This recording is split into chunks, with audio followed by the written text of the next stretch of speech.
All right. Everybody getting the balance okay? Good. Everybody's good? Okay. Coach? Okay, it's really good to get back out here today. Beautiful day. A little bit warm, but it felt good getting out, getting a good sweat, and having a good practice. And the guys had a good attitude, and it was fun just being out here. We got a few days here this week to really concentrate on ourselves and getting better. As I mentioned after the game, there's certainly a few guys that need this time to rest up and get healthy, which is great for them. But for the rest of the team, it was a good day today, and we need a couple more good days before we head out on the road and do some recruiting over the weekend.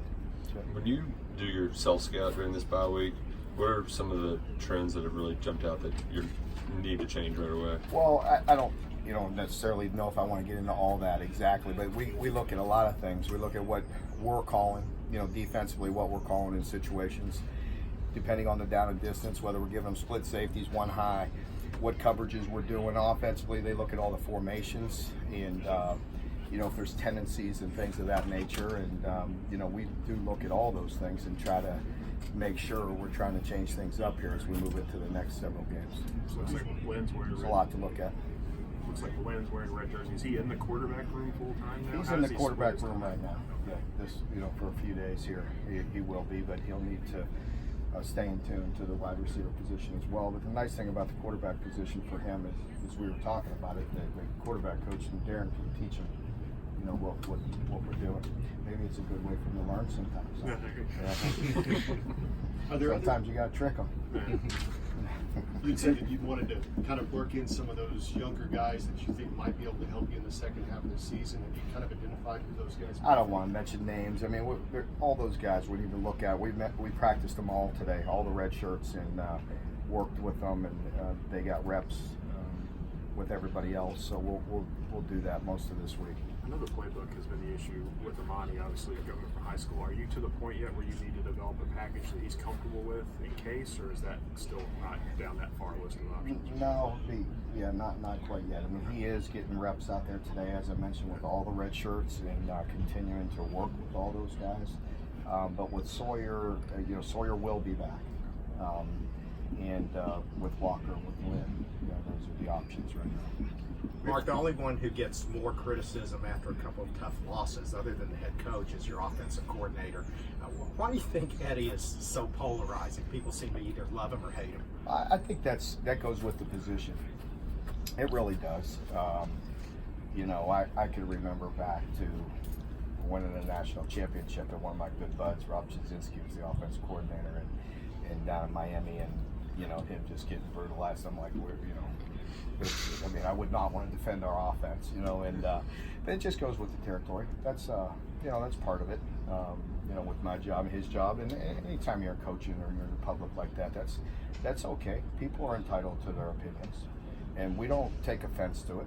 Not to say that it's never personal. Sometimes it is.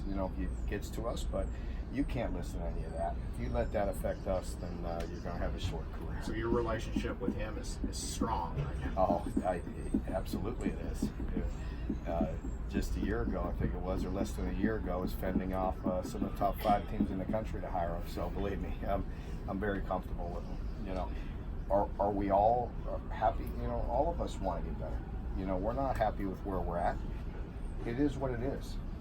We've got to do a good job to find the best solutions to put our team in a position to be successful and to win each and every week with the players that we have.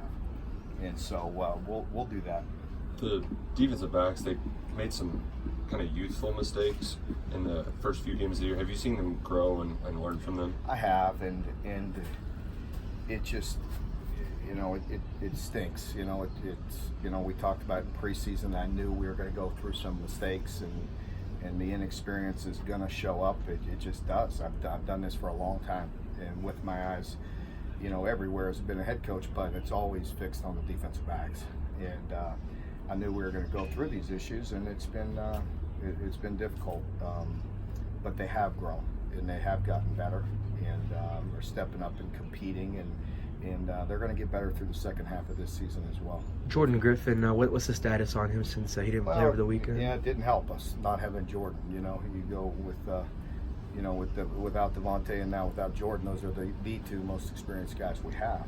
And you know, we didn't have either of them the last couple of weeks. Jordan tried to play a few snaps to play the week before, but he just wasn't ready. He should be back by this next week. He was out there today.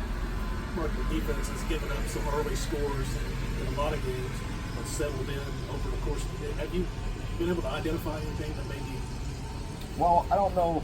I think a lot of that comes from the pace, you know, on the road, the pace, the formations, you know, some of the last 2 weeks, them coming out hot and giving us some different looks, dressing some things up. Inexperienced group got us a little bit on their heels, and then once they get the chance to settle in and see what's going on, us get a chance to talk to them, they have settled in and played better. But we do need to start faster. I mean, obviously that doesn't help us with the way we are offensively right now, is the defense giving up those drives and long drives and giving up points early. It doesn't help anything. How do you do that? Well, we gotta play better. I mean, we gotta find ways to offset that.